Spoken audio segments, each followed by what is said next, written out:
Los Angeles woke to the thunder of military convoys, not seen since the 1992 riots. Nearly 5,000 troops, National Guard and Marines, now patrol the city, deployed by President Trump over the objections of California's leaders. Their mission: protect federal property, especially ICE offices and detention centers, now flashpoints for protest. For many, the sight of armed soldiers on city streets feels less like protection, more like occupation. Marines in combat gear stand guard downtown, helicopters circle overhead, and daily life is upended by checkpoints and roadblocks. The deployment has created an atmosphere of tension and uncertainty. Some see it as a necessary response to unrest, others as a chilling display of federal power. Parents struggle to explain the soldiers to their children. The city, known for its dreams and diversity, is now the epicenter of a national crisis. The question on everyone's mind: how did we get here, and what happens now that the troops are on the ground? The crisis began with aggressive ICE raids across Los Angeles, including a high-profile operation at a Home Depot that led to over 100 arrests. These raids, seen as a direct challenge to California's sanctuary policies, sparked immediate protests. Demonstrators shut down the 101 freeway, drawing national attention and escalating tensions. Clashes with police grew violent. Rubber bullets, pepper spray, and mass arrests followed. The unrest spread beyond LA, inspiring solidarity protests in cities nationwide.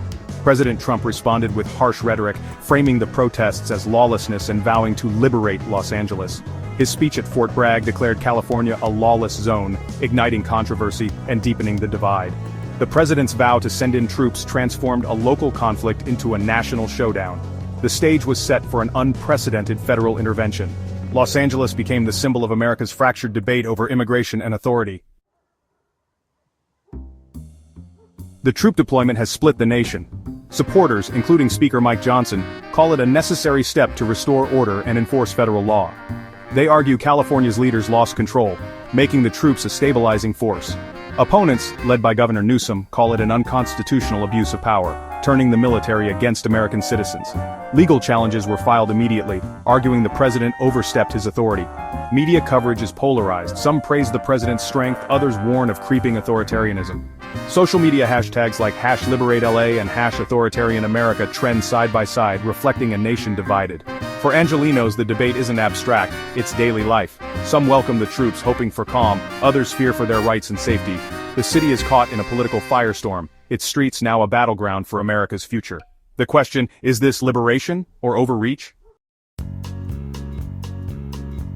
With troops on the ground and lawsuits pending, Los Angeles stands at a crossroads. A federal court hearing this week could decide whether the deployment continues or is scaled back. The outcome may set a precedent for presidential power and states' rights. Protests are expected to grow, and the military presence may only fuel them. President Trump warns of more force if unrest continues, raising fears of further escalation.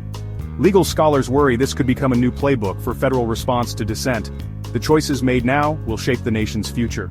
As military trucks patrol LA, Americans must ask, is this the protection of order or a threat to democracy?